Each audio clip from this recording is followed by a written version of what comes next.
Everyone देखंतु आज आम most important long question discussion करबा जोड़ा VSc +3 थर्ड सेमिस्टर पिला VSc देखंतु जो माने VSc नहीं तो आपको रोचे जगन्नाथ संस्कृति प्रथम यूनिट रोचे तो ताहिर लॉन्ग क्वेश्चन गोटे आसे आमको श्री जगन्नाथ संस्कृतिर उत्पत्ति और क्रम विकास सह वेद उपनिषद गीतार जगन्नाथ उपवास किपरि प्रकटित होइछि आलोचना माध्यम दर्शाओ।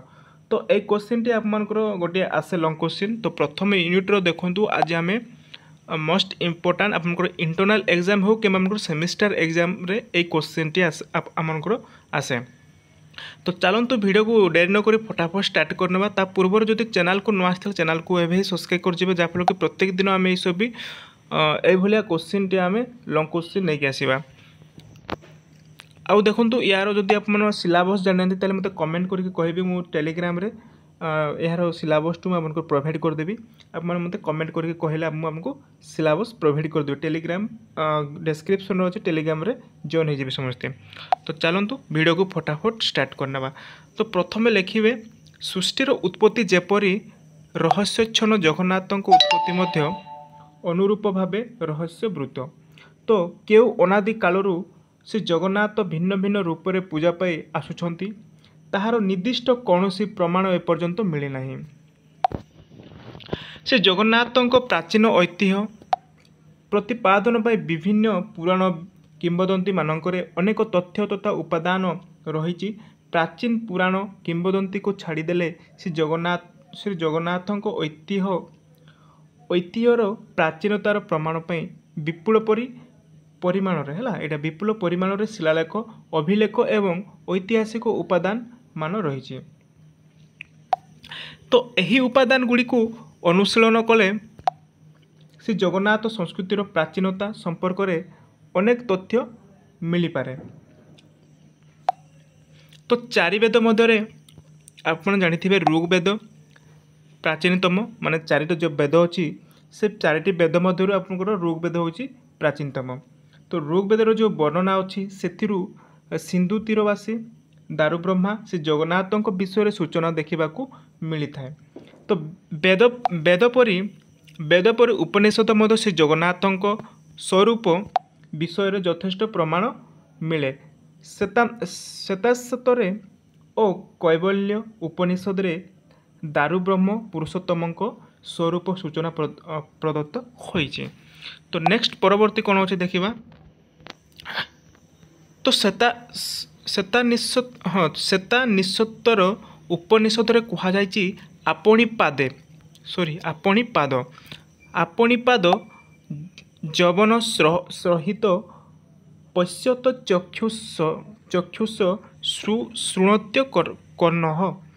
तो एटा देखंतु तुम्हाहु राध्यं पुरुषोत्तम महांतम।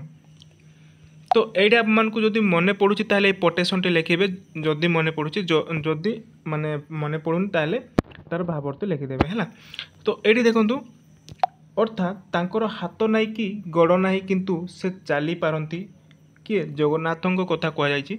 तो ग्रहण करि पारती तांकर चक्षु नथिले भी से सबू देखि पारती से सबू जानी पारती किंतु तांकु केही जानिबारे नाही लोके तांकु पुरुषोत्तम बोली कहती।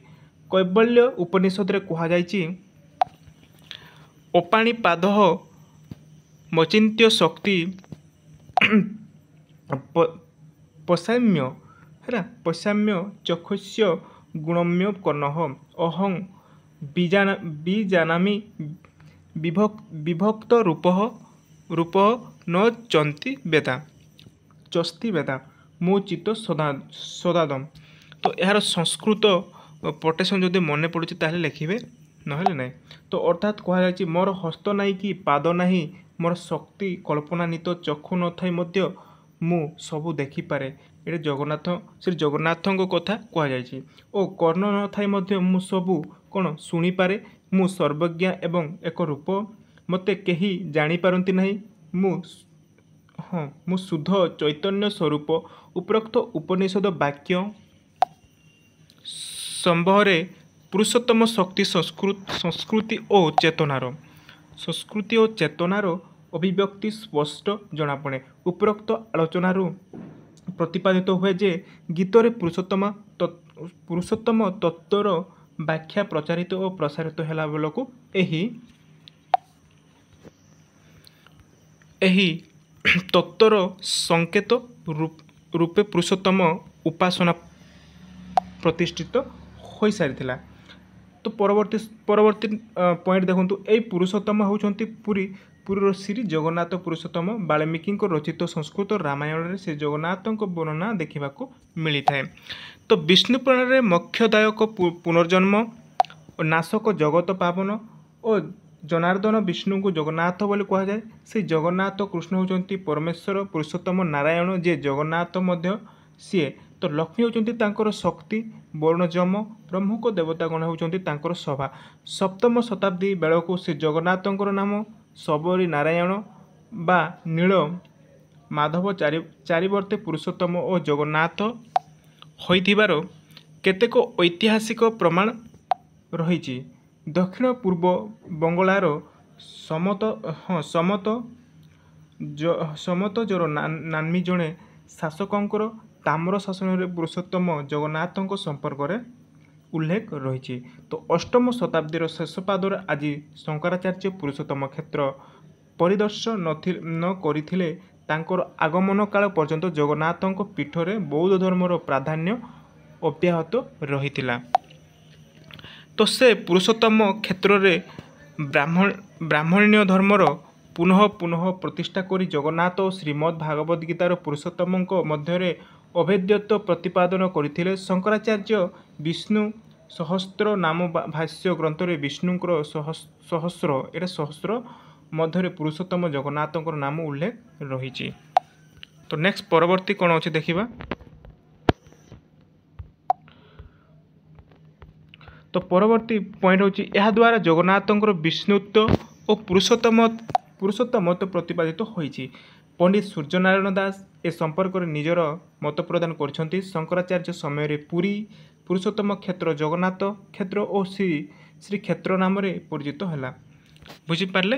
ତ ନେକ୍ସଟ ହେଉଛି 1803 ମସିହା। ତ 1803 ମସିହାରେ ଇଂରେଜମାନେ ଓଡ଼ିଶାକୁ ଆସିବା ପରେ ସେ ଜଗନ୍ନାଥ ମନ୍ଦିର ଜଗନ୍ନାଥ ସଂସ୍କୃତି ଉପରେ ବିପଦ ମାଡ଼ି ବସିଲେ। ତ ଖ୍ରୀଷ୍ଟ ଧର୍ମ ପ୍ରଚାର ନିମନ୍ତେ ମିଶନାରୀମାନେ ସେ ଜଗନ୍ନାଥଙ୍କୁ ଭୟଙ୍କର ଭାବରେ ଆକ୍ରମଣ କଲେ, ଯେଉଁଟାକି 1632 ନଭେମ୍ବର 6 ତାରିଖରେ ପୁରୀରେ ବୁଝନ ସାହେବ ଶ୍ରୀ ଜଗନ୍ନାଥଙ୍କ ପ୍ରତି ଯେପରି ବିଦ୍ୱେଷ ଭାଇ ଆଚରଣ କରିଥିଲେ। ତ ସେ କ'ଣ କହିଥିଲେ, ଇଂରେଜମାନେ ଓଡ଼ିଆ ଭାଷା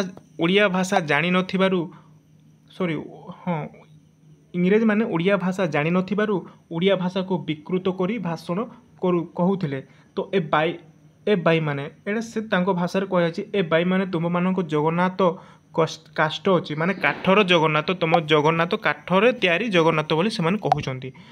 ପାଷାଣ ଅଛି, ସେ କିଛି ନୁହେଁ, ତାଙ୍କୁ ବାଜିଲେ ଅନନ୍ତ ନରକେ ପଡ଼ିବ। ପ୍ରଭୁ ଯୀଶୁଖ୍ରୀଷ୍ଟ ତ୍ରାଣକର୍ତ୍ତା ଅଟନ୍ତି, ତାକୁ ବାଜିଲେ ଆଲୋକ ପାଇବ। ତ ସେ ଯେଉଁ ଇଂରେଜମାନେ ଓଡ଼ିଆ ଲୋକମାନଙ୍କୁ କ'ଣ ବୋଲି ଭଣ୍ଡଉଛନ୍ତି ନା, କହୁଛନ୍ତି କି ତମ ଜଗନ୍ନାଥ ଯିଏ ଅଛନ୍ତି ମାନେ ସିଏ କ'ଣ କାଠରେ ତିଆରି ହେଉଛି ମାନେ ହେଇଛନ୍ତି, କିନ୍ତୁ ଆମ ଯୀଶୁ ଆମ ଆଡ଼କୁ ଆସ, ଆମ ରିଲିଜନକୁ ତୁମେ ମାନେ ଗ୍ରହଣ କର, ଯାହାକି ସେ ତୁମକୁ ତ୍ରାଣକର୍ତ୍ତା, ତ୍ରାଣକର୍ତ୍ତା ଅଟନ୍ତି, ସେ ତୁମକୁ ତ୍ରାଣକର୍ତ୍ତା ବା ମାନେ ତୁମମାନଙ୍କୁ ବଞ୍ଚେଇବେ, ଏସବୁ ସେମାନେ କହୁଛନ୍ତି। ବୁଝିପାରିଲେ। ତ ଏହା କହୁଛନ୍ତି ତାକୁ ବାଜିଲେ ଆଲୋକ ପାଇବ ହେଲା। ତ ତା ମାନେ ଆମ ଧର୍ମକୁ ତୁମେ ଗ୍ରହଣ କର ବୋଲି ସେମାନେ ଫୋର୍ସ କରୁଛନ୍ତି। ସ୍ୱର୍ଗ ରାଜ୍ୟ ଅଧିକାରୀ ହେବ। ମିଶନାରୀମାନଙ୍କ ଏହି ମନ୍ତବ୍ୟକୁ ଯେଉଁମାନେ ପ୍ରତିପାଦ କରୁଥିଲେ ସେମାନେ ଅତ୍ୟାଚାରିତ ହେଉଥିଲେ। ତ ଜଗନ୍ନାଥଙ୍କ ଭକ୍ତ ଯେଉଁମାନେ ବାବାଜୀଙ୍କୁ ହତ୍ୟା କରିଥିବା ଅଭିଯୋଗରେ 1877ରେ ଦ୍ୱୀପନ୍ତର କାରାଦଣ୍ଡରେ ଦଣ୍ଡିତ କରାଯାଇଥିଲା। ତ ନେକ୍ସଟ ପରବର୍ତ୍ତୀ ପଏଣ୍ଟ ଦେଖିବା। ତ ପୁରୀ ନୀଳାଚଳରେ ଦାରୁବ୍ରହ୍ମା ଉପରେ ବିରାଜମାନ କରିଛନ୍ତି ପ୍ରଭୁ ଶ୍ରୀ ଜଗନ୍ନାଥ। ଶ୍ରୀ ଜଗନ୍ନାଥ ହେଉଛନ୍ତି ସର୍ବଧର୍ମ ସମନ୍ୱୟର ଦେବତା। ଶାକ୍ତ ଗାଣପତ୍ୟ ବୈଷ୍ଣବ ଏକେଶ୍ୱର ଶୂନ୍ୟବାଦ ଓ ଧର୍ମ ପ୍ରଚାରଗଣ ଜଗନ୍ନାଥଙ୍କୁ ନିଜର ଆରାଧ୍ୟ ଦେବତା ବୋଲି ସ୍ୱୀକାର କରିଛନ୍ତି। ତ ଘୋଷଯାତ୍ରା ଏଇଟା ରଥଯାତ୍ରା ବୋଧେ, ଏଇଟା ରଥଯାତ୍ରା ଏହାର ସ୍ୱାକ୍ଷର ବହନ କରେ।